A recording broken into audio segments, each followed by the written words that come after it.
Every day I come out here to be perceived. Being perceived is the main way I have learned about how I exist. So, here we are.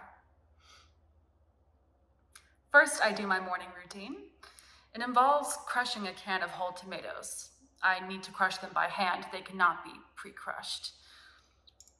I smooth them all over my face, remembering how at age 19, a woman told me I should have started using under-eye cream at age 12. Remembering how at 15, they tell girls, your perfect baby skin is broken and you better start fixing it.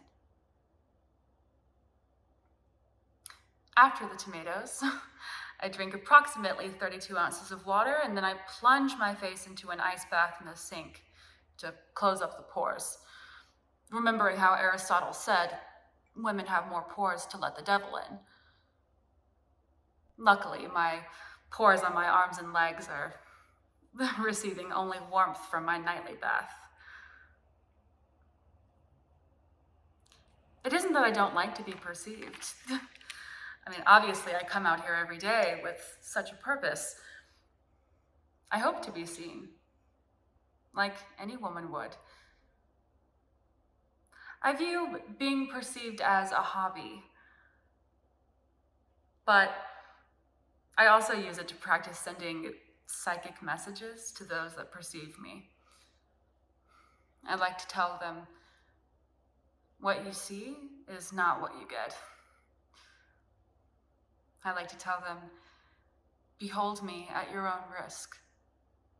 I like to tell them, that decision you made last week, the really big one, it was wrong. Sorry. I don't tell them that your potential self is infinite. Advice like that is crap. You can find that sort of thing on the wrapper of a tea bag. I enjoy drinking tea while being perceived. Drink, of course, is a strong word. I prefer to sip. But nothing is more disappointing than when you find your tea has gone just under so hot and then you must start from scratch. I try to avoid that, but no one is perfect. Not really. I make little spells from my seat here, and they're not all bad. Don't worry. Well, I mean, sure, I've sent a spell for the man across the street who yells violently at his dog. A little spell to ensure that every pair of socks he wears develops a little hole on the toe.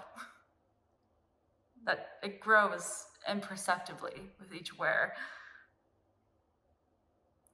But I've also sent a spell to the woman who lives on the corner, who leaves boxes of chalk on her front stoop for the children of the neighborhood to draw with.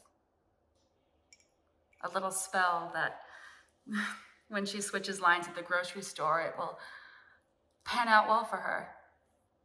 That the person in front of her will say, oh, 4 items, I have a whole cart.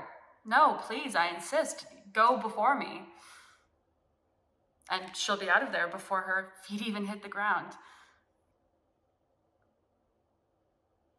It may look like I'm a natural, but I do have to practice being perceived up here on my perch. I have to practice not feeling caught. Last night, a bird flew in right through here into my room. She left tiny feathers all over my bed, and I hoped it wasn't a bad omen. I really needed a good omen. I really did.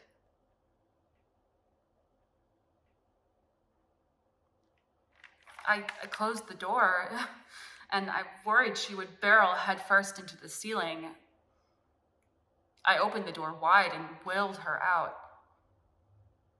She perched on the mantel, crouched into herself. I worried she had a broken wing. I cried, but I tried to be calm. And I sent a psychic message to her. I said,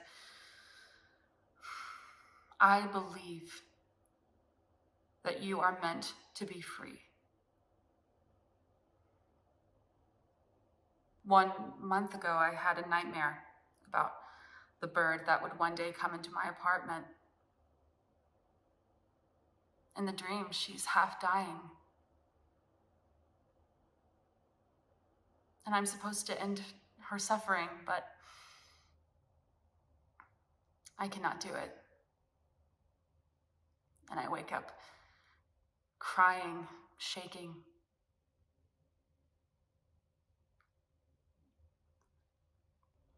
A creature that is meant to be free perceives everything as large as the sky. They do not understand barriers. I am meant to be as large as the sky. But all I know is 4 walls. Over and over again.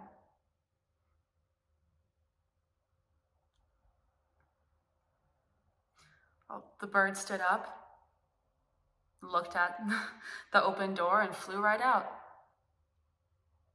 No broken wing. And tomorrow, it's another day.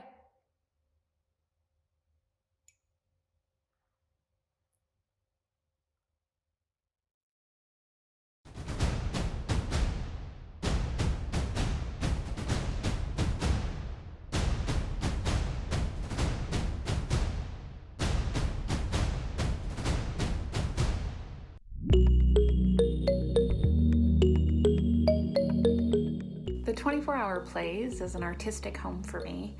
The team has really believed in me ever since I was a director in the life-changing Nationals program, and every time they ask me to come back since then, I'm just more and more grateful to be a part of this family. I got to meet so many amazing humans in the middle of the pandemic, and those connections extend to collaborations I have today, and I am so grateful for that experience. I mean, who can resist the unforgettable, panicked excitement of creating an evening of theater in less than 24 hours with a group of other theater weirdos? Any support you can give is so deeply felt. The 24-Hour Plays has provided such an amazing community for me, and I would not be the artist I am today without it.